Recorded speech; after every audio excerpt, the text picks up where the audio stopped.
And the Stingray Scoop is back right here only on the CTS. And as you can see, I'm wearing red and I've got some Alabama stuff back there. So I've got a huge surprise for you on the other side of the open as I'm going to interview someone. And then we're going to talk all about the conference expansion potentially. That and a whole lot more coming up on this edition of the Stingray Scoop right here only on the CTS.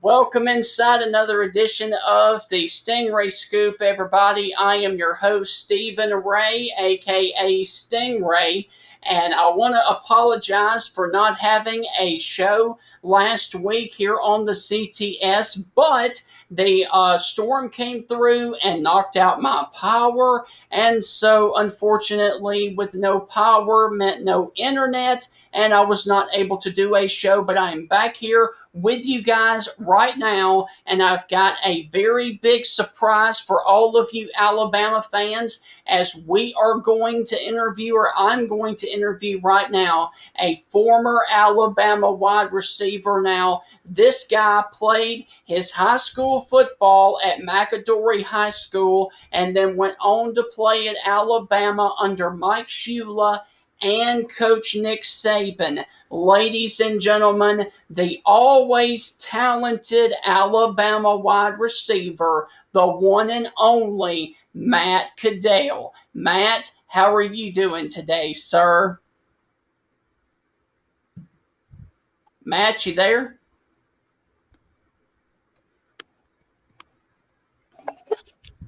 Matt? We must be having some audio issues with Matt. Okay, you there? Matt, can you hear me? How you doing, bud?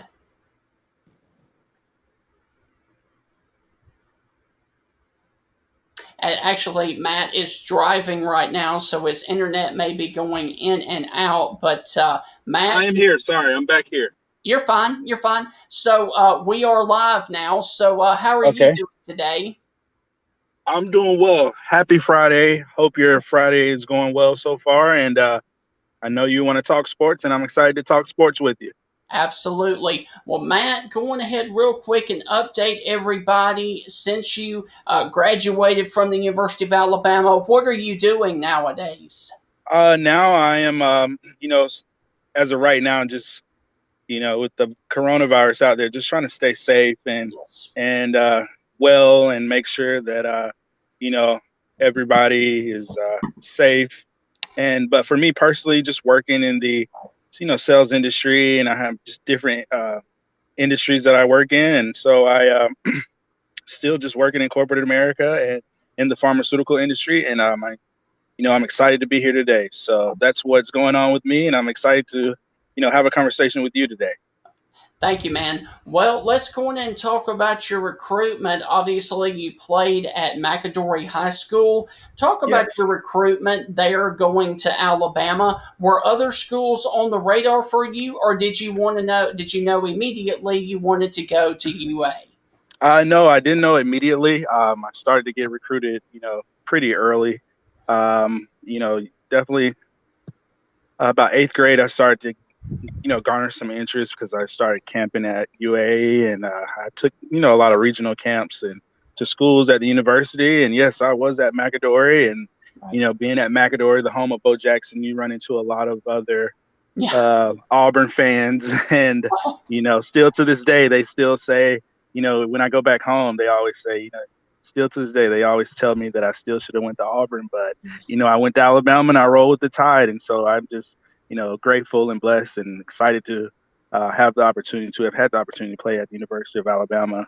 Yes. But I had a unique relationship with Coach Saban. I got recruited by him when he was at LSU, so I knew what it was like to be recruited by him and his staff, and I committed to Alabama, and I played against him. He went to Miami, came back, and then I played with him at UA. So me and Coach Saban have a unique relationship at the University of Alabama. That's awesome, man. Well, let's talk about your recruitment there. You went to Alabama under head coach Mike Shula. Now, under the Shula era, what was the most exciting game you ever played in? Oh man, with Coach Shula, Yes. I'm going to have to say that one of my favorite games, I will say, being in the SEC and being at the University of Alabama, it is the premier college. And it's a premier college in the state of Alabama because in the state of Alabama, college football is king. And, being able to play at the University of Alabama and playing in the SEC, where the conference just means more, it just means more. And it felt just every SEC game is, the opportunity you want to play in and week out. And, I had that opportunity to play against, as I mentioned earlier, Auburn and LSU, playing down in Death Valley and playing, SEC home games and away games. And, obviously the Arkansas game, my senior year, probably Coach Saban's first signature SEC win, like playing against Derek McFadden and Houston Nutt. So those SEC home games and those away games really meant a lot and are special for me and help make me who I am today.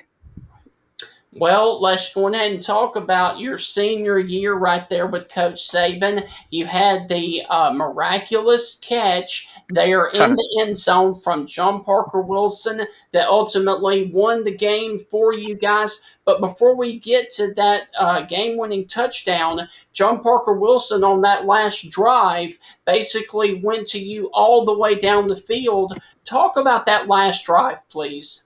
Well, it was. I'll just set it up. Coach Saban, he's 2-0, and it's a new regime, a new mindset, and we had week 3, I believe we were playing. Week 2 or week 3, we were playing Arkansas, and so it was the first big SEC home game. ESPN, Arkansas, led by Coach Houston Nutt, they were ranked number 16 or 15, and we were unranked, still 2-0, and it was a time to make a message. And they even they had Darren McFadden and Felix Jones and Peyton Hillis, all those talented guys, and we started out on them. I think we jumped up maybe like 21-3 or 21-0, and got a turnover, and we had the game right there. But you can't. It's hard to stop talent. You look at a Darren McFadden and the Felix Jones and the Peyton Hillis, all NFL caliber players.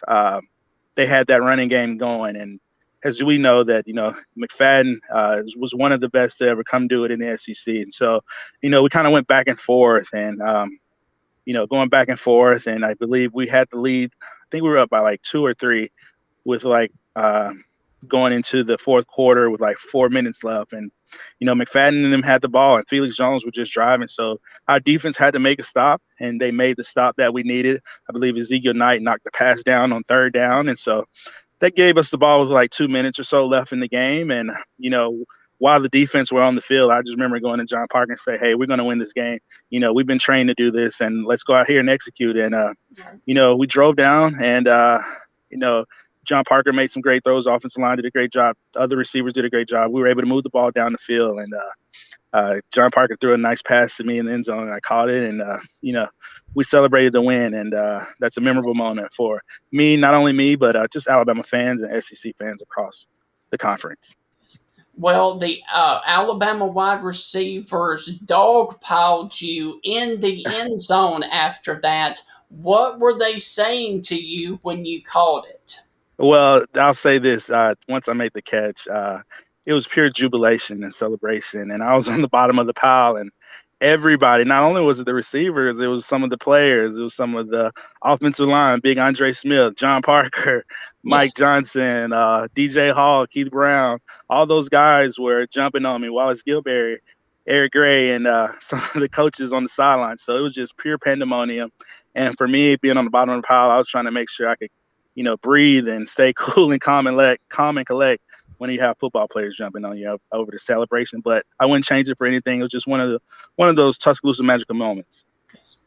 Well, you talked about here recently the mindset change between Coach Shula and Coach Saban. Can you touch on that a little bit and talk about what was different between both of them?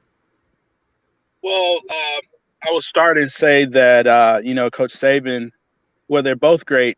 Yes. Coach Saban is one of the greatest, not only leaders in the world and in the country, but just a great person, and he's going to bring the best out of you. And I feel like Coach Shula had those qualities. He coached in the NFL, so he's a kind of an offensive minded guy. But he was successful while he was at UA. The Alabama football team. We went to the Cotton Bowl.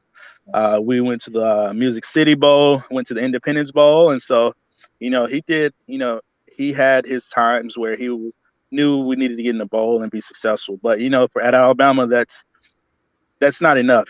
Alabama is one of the storied programs in the country. As I mentioned earlier, the king of college football in a state where only thing they care about is college football. So, in Alabama, it's about championships. You look at the storied program, Coach Brett Bryant, Gene Stallings, all those guys, carried the torch. But now it was time for Coach Saban to carry the torch, and he's doing that now. And I'm confident that he will continue to do that. Well, how close are you currently with the Alabama team right now? I'm not. I know the players. I have knowledge of them, and I know how. Who the coaches are. But I've always stayed in contact with the guys who, from that Coach Saban's first staff. The athletic trainer staff and the support staff and all of them and Coach Saban. So I run into him every now and then. But as far as these players, I haven't, met them yet. But from what I'm hearing great things. And I'm hearing that they're just working, and I just want to help them and to continue to work and stay focused on their goals. So I haven't met them yet, but when the time comes, I'm going to be that motivator that's going to help them focus on their goals. Well, going back to your playing days, I have to ask this. What is, besides Bryant Denny, what was the loudest opposing stadium that you ever played in?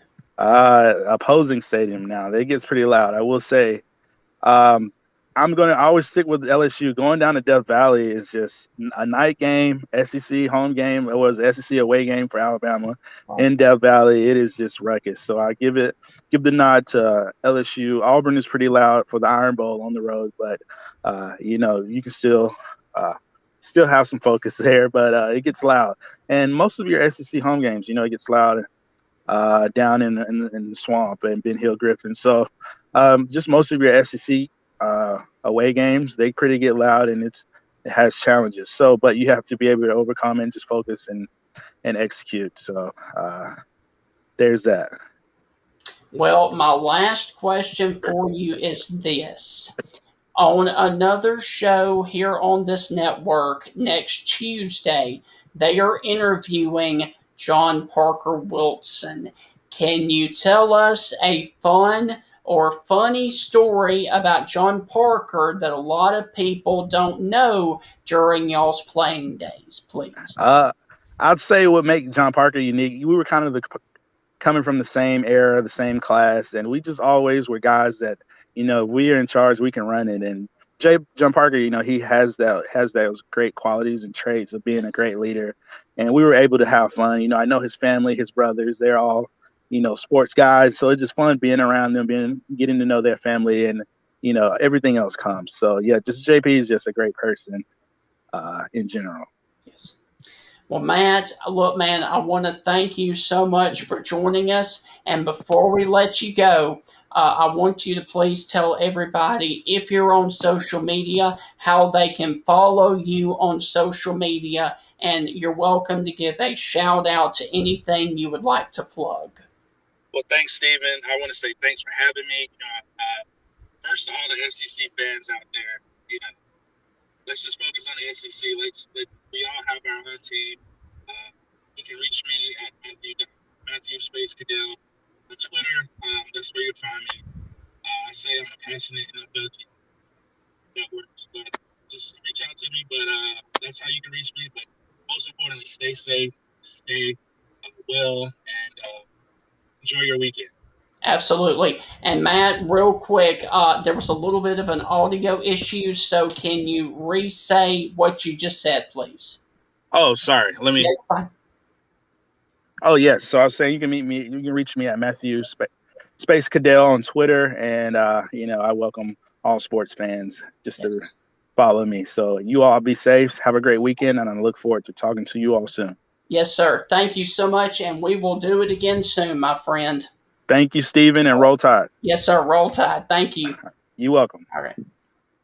Well, that was going to do it for the interview portion there with Matt Caddell. And we really do want to thank him for taking time out of his busy schedule and driving to join us today. And he will once again always be remembered for this catch right there in the Arkansas game there in his senior year. That was Nick Saban's first year at the Capstone. He caught the pass there in the end zone with like 8 seconds left to knock off the Arkansas Razorbacks and put Alabama and Coach Saban on the map right there in Tuscaloosa, and especially there in Bryant-Denny Stadium. So we really want to thank Matt Caddell for joining us today. And now I think we need to get to some news and notes, because we obviously did not have a show last week,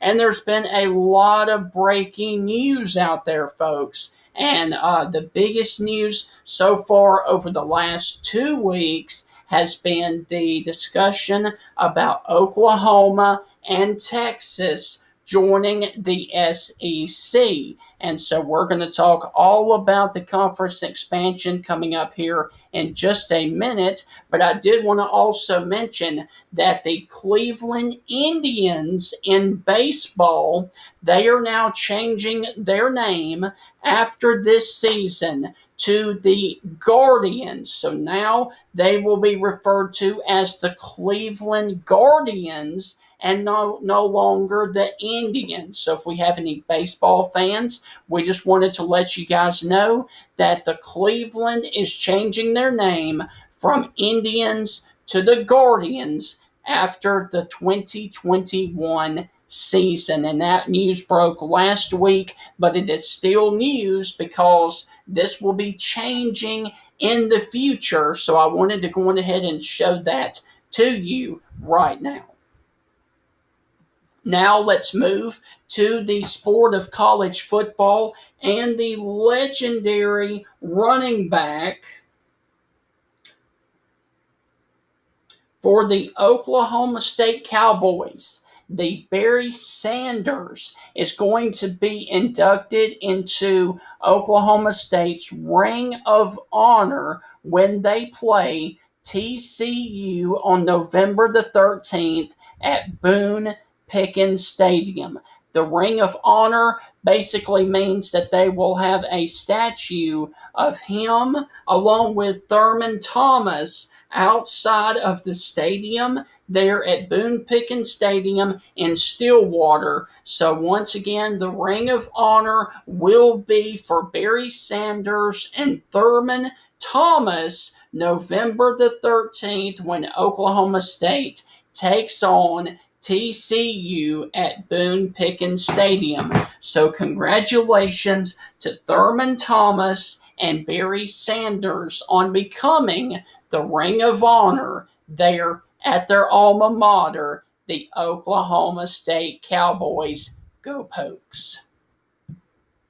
Now, some unfortunate news that broke last week during SEC Media Days. The legendary coach, Bobby Bowden, who is 91 years old, has pancreatic cancer, and his son, Terry Bowden, who used to be down on the plains at Auburn, he said that his dad is in good spirits, but he does unfortunately have terminal pancreatic cancer. So Terry, Tommy, Bobby Bowden, and all of the Bowden family, we here at the CTS have you in our thoughts and prayers, and we really hope that this treatment can and does prevent you from ultimately dying. So we really want to let you guys know that you guys are in our thoughts and prayers, and we are praying for the best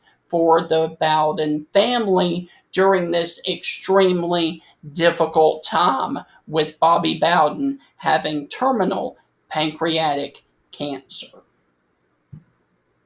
Next up, SEC Media Days, along with other media days, wrapped up last week, and Deion Sanders, the video is all over the internet. Deion Sanders left a press conference because a Clarion Ledger reporter over in Jackson, Mississippi, called him Deion, and Deion got upset because he basically said that a reporter would not call Nick Saban, "Hey Nick." They would say, "Hey Coach Saban," or "Hey Coach Nick." So Deion wanted to be called by Coach Sanders or Coach Deion, and the reporter called him Deion twice, and Deion got up and walked out of the interview there with the reporter for the Clarion Ledger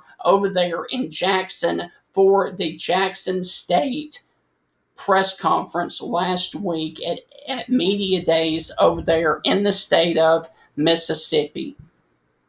Now, back over here in the state of Alabama, Bo Nix, who made a huge wave because of him getting the endorsement deal there with Milo's Tea, now comes out and says that the Auburn Tigers are not scared of the Alabama Crimson Tide. Oh, and I remind you, Alabama does travel to Auburn this year to take on the Tigers, and Auburn quarterback Bo Nix says that the teams and his teammates are no longer scared of the Alabama Crimson Tide. So it makes you have to wonder what exactly Brian Harsin is instilling down there, because I don't care who you are, if you put more flame to the fire down there at Auburn, that's really going to be bad, because it's hard enough to beat Alabama without throwing any insult to injury there on the fire. So this is definitely bulletin board material right here for Nick Saban and Alabama when they go up against the Auburn Tigers this year down on the plains at Auburn. So be careful what you wish for Auburn, Bo Nix, and especially Brian Harsin.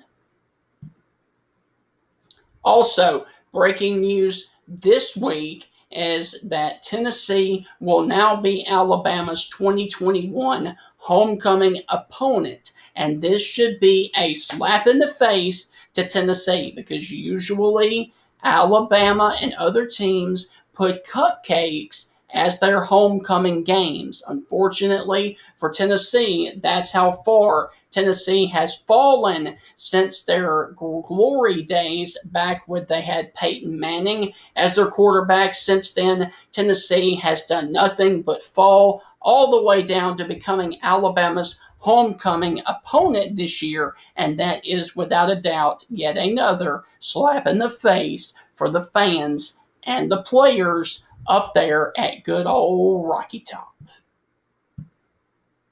Now, other breaking news this year, this week, as a matter of fact, here in college football, is even with the new ruling of players getting able to make money off of endorsements, they are still not allowing Reggie Bush to have his returned Heisman Trophy. They did decide this week that they will not allow him to get his Heisman Trophy back, and his records will not be put back in to the database and to the record books, because even though they allow players to make money off of their endorsements, they do not and will not condone pay for play, and that's exactly what Reggie Bush did back in 2005. So therefore, the Heisman Trophy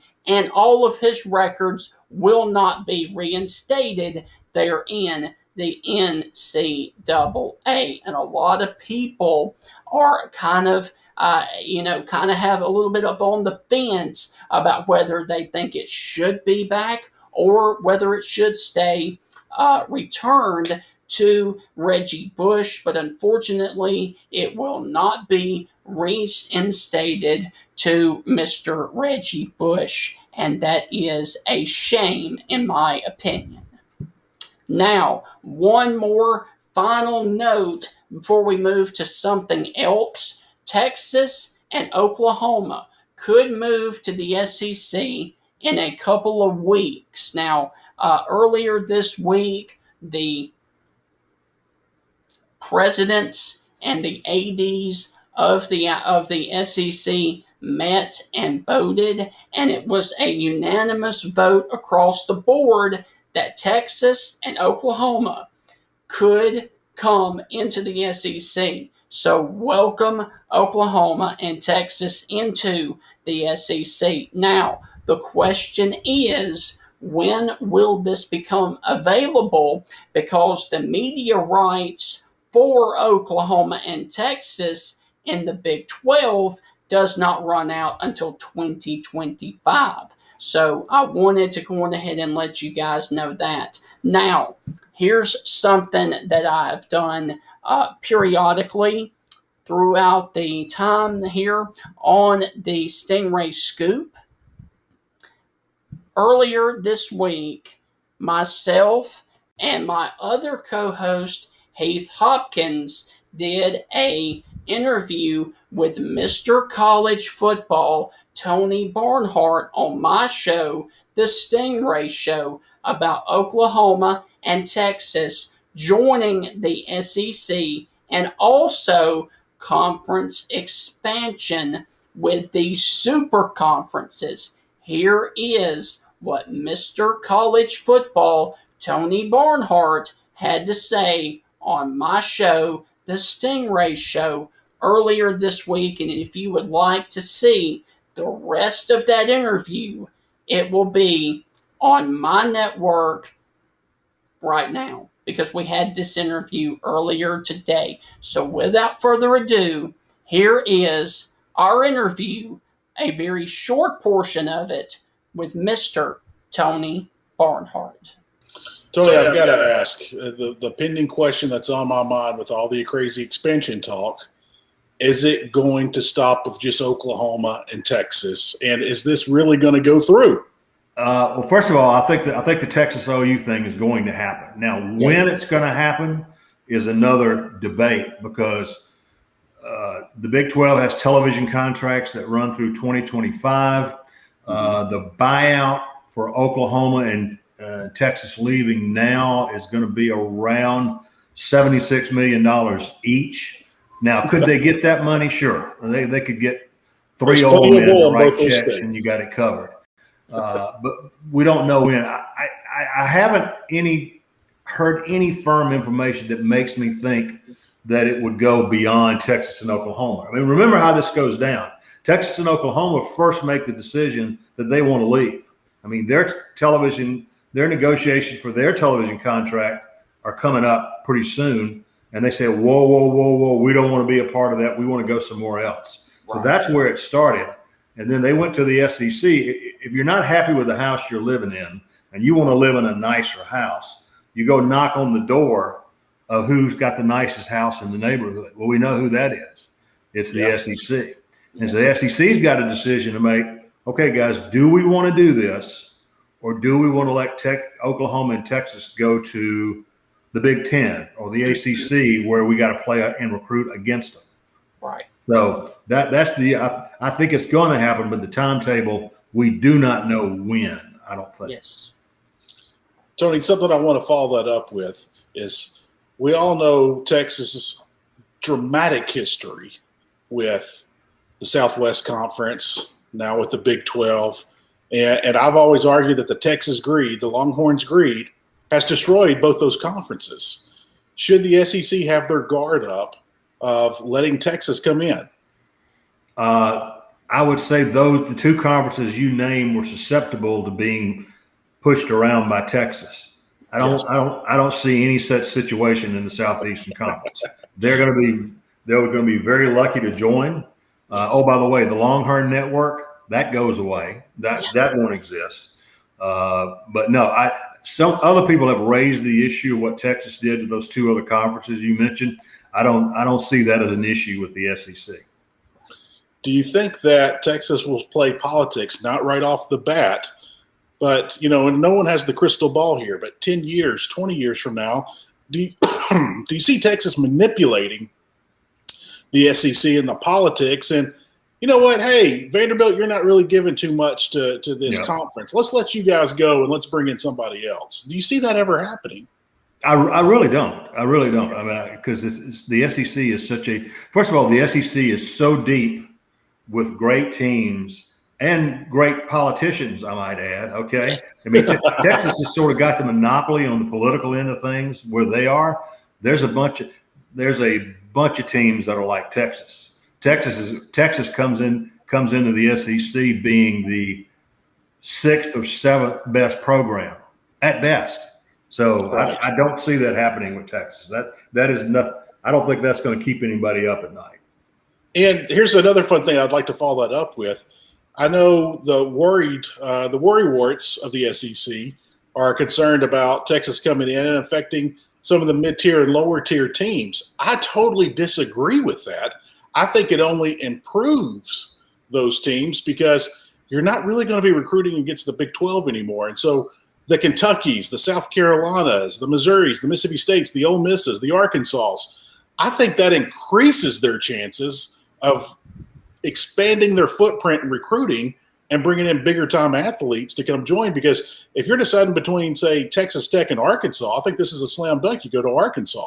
If you're choosing TCU and Mississippi State, I think it's a slam dunk. You go to Mississippi State. If it's, Baylor or Ole Miss, I think you choose Ole Miss. Well, I think this only helps the conference, especially for the mid-card and lower-tier teams. The bottom line is it improves the overall brand of the SEC. It improves the size of the footprint. Obviously, Texas A&M, Arkansas, Missouri, LSU all recruit Texas heavily now. Alabama's got 10 Texas kids on their current roster. Wow! So this only expands the footprint. And and again, if you're Kentucky or Missouri or one of those teams in the middle, you're still only playing 8 conference games. All right. And it's not like you're not playing really, really good teams now. These are just 2 more good teams. Mm-hmm. And this will be my last question for the expansion craziness. And you just mentioned it right there. Do you think we go to a pod system, the 4 pods, or do you think we keep the divisions? Well, first of all, I don't think we keep the divisions. I think because what you would end up doing, I mean, you could do that. You could put Oklahoma and Texas in the West and move Alabama and Auburn to the East, and you could do that. But I think in the world of the 12-team college football playoff, every conference is going to want to get its best 2 teams in the conference championship game. Look what the ACC did last season. They brought in Notre Dame. They eliminated divisional play and let the best 2 teams play in the conference championship. Well, that turned out to be Clemson and Notre Dame. Right. I think the SEC will take a hard look. Now, nobody's told me this. This is just Tony speculating. But I think they will have to take a hard look at having only 1 division and the 2 best teams playing in Atlanta. You know what? I do have a follow-up because you brought up Notre Dame. My wish, I would love to see Notre Dame in the SEC. I know it's not part of the regional footprint. I know it's not going to happen. But with that being said, if it's not going to be about money and we're enticing other schools, I just thought that Notre Dame would be such a massively perfect fit because we can now get on another network. The conference could be on another network. We know that the CBS contract's going away and it's going to be more ABC, ESPN games. Of course, we got the SEC network, as we all know and love. But to have Notre Dame and to slide in on NBC as well, I thought that would just be dynamic as far as revenue coming in for the conference. Is there any chance that Notre Dame considers it or the SEC even offers it? No, because here's what you have to understand. Notre Dame has a deal with the ACC where Notre Dame – all of the rest of Notre Dame sports, other than football, their home is in the ACC, okay? Notre Dame also has a contract with the ACC that says, ACC, in exchange for taking care of the rest of our sports, you get 5 of our games, football games, every year. 5. That's almost half our schedule against ACC teams.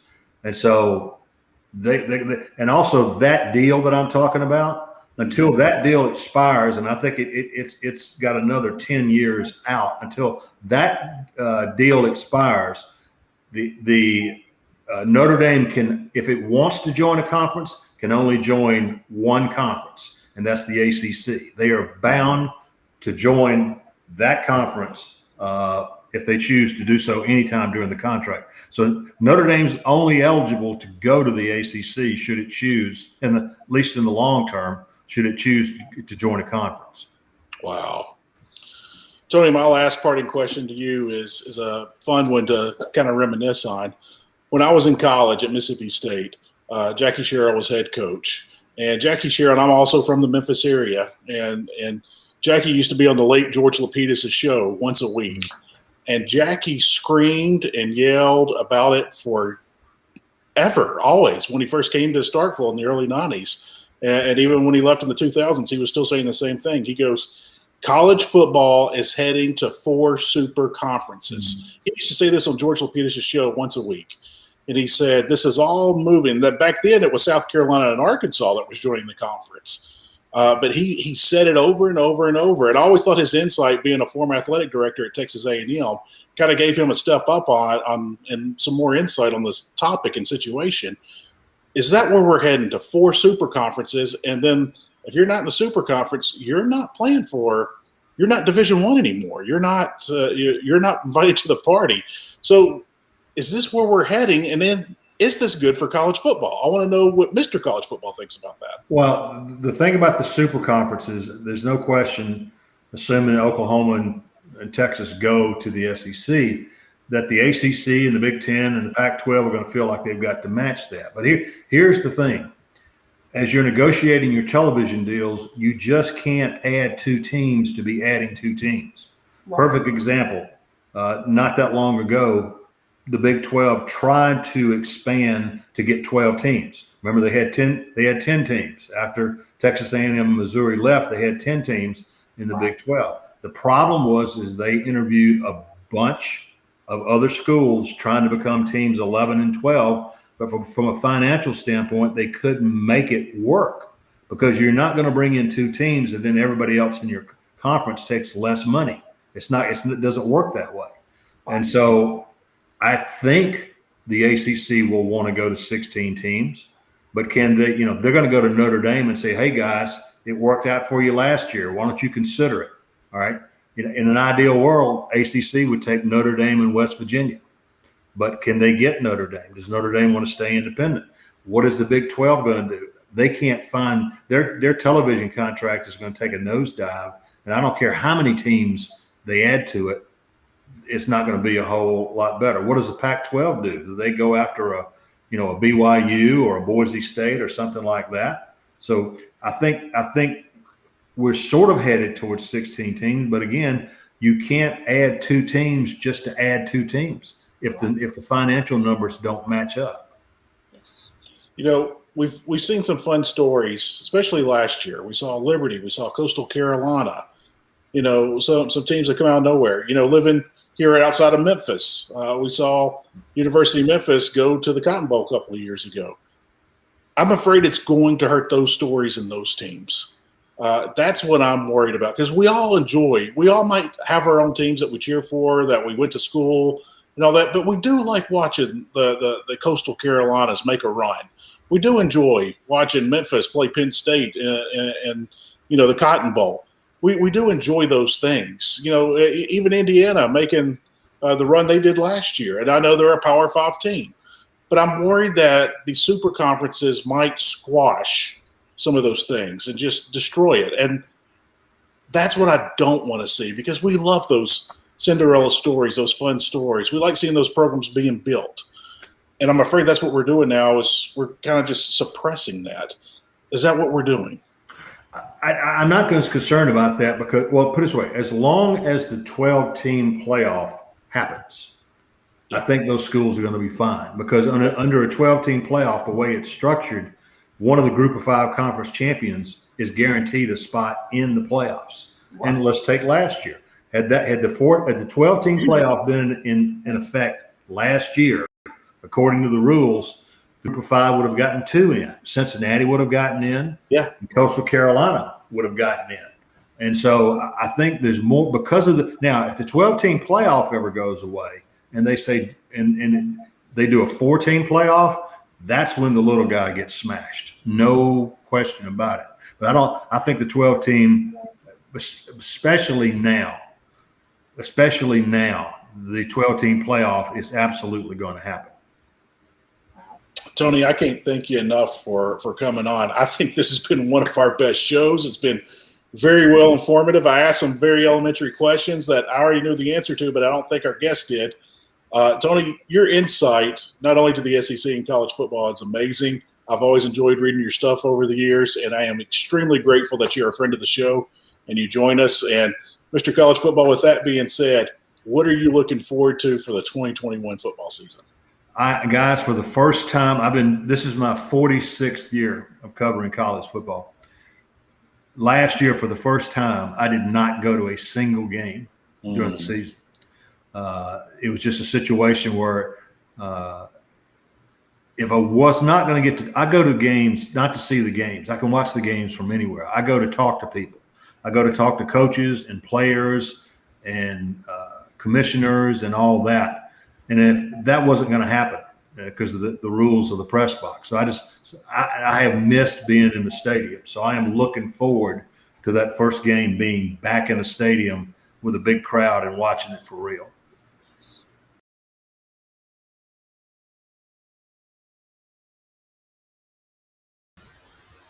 All right, guys, now we are back live, and as you can see, I've changed the background a little bit because I wanted to jump over now and do a little WWE and John Cena news right now. And believe it or not, we actually have some breaking news out of the WWE. Now, remember, John Cena returned to the WWE at Money in the Bank to challenge Roman Reigns for SummerSlam. Now, whether or not Roman Reigns will accept that challenge, it's still up in the air. However, off screen, there is some breaking news surrounding You Can't See Me, and it is simply this. The WWE has filed a new trademark for John Cena, and it is actually called Earn the Day. So, his new catchphrase, instead of it being hustle, loyalty, and respect, and never give up, his next one is going to be this. Earn the Day. So once again, the WWE has filed a trademark for that right there for John Cena in his return to the WWE after Money in the Bank. Now, Other huge news is that Randy Orton has been moved to the disabled and inactive list because of a potential concussion he suffered a couple of weeks ago. They are hoping to get Randy Orton back for SummerSlam or closer to SummerSlam, but as of right now, he is still on the inactive and disabled list right now. And the final big news in the WWE is this. For the first time ever, the WWE is going to release SummerSlam in movie theaters across the country. Oh, and SummerSlam is Sunday, August the 21st. So make plans to go see it on the big screen in a movie theater if you guys are a wrestling fan. Guys, I've got one more note to tell you before we sign off here. No. As always, remember, Clemson Tom has joined the CTS, and I am very happy to announce that Joey Lozada, Clemson Tom, and myself have a brand new show right here on the CTS called Third and Three. And guys, it is a spin-off or a knockoff of PTI because I am the moderator and the host, and Joey Lozada and Clemson Tom go back and forth, and they fight on certain topics every single week. Usually, we post it here every Thursday, right here on the CTS. We've had 3 episodes so far, and so I encourage all of you to go and check out Third and Three. And also, I did not download the graphic. However, John Parker Wilson, the former Alabama quarterback, I mentioned it in the interview, will be on the Bama Standard this Tuesday night at 6 o'clock Central. One more time, John Parker Wilson will be on the Bama Standard this upcoming Tuesday at 6 o'clock Central, 7 Eastern. Guys, I hope you have a wonderful, wonderful weekend as it is the last weekend of July. Sunday is August 1st. We are 36 days away from the start of the college football season. It is here. It is upon us. We just have a few more days to get to the start of the college football season. Guys, I will see you right back here next Friday, Lord willing, to do another Stingray Scoop. I'm sorry, I see that we went 49 minutes, but it was 49 minutes of outstanding, great, and knowledgeable content. See you guys next week, and as always, from me to you, God bless.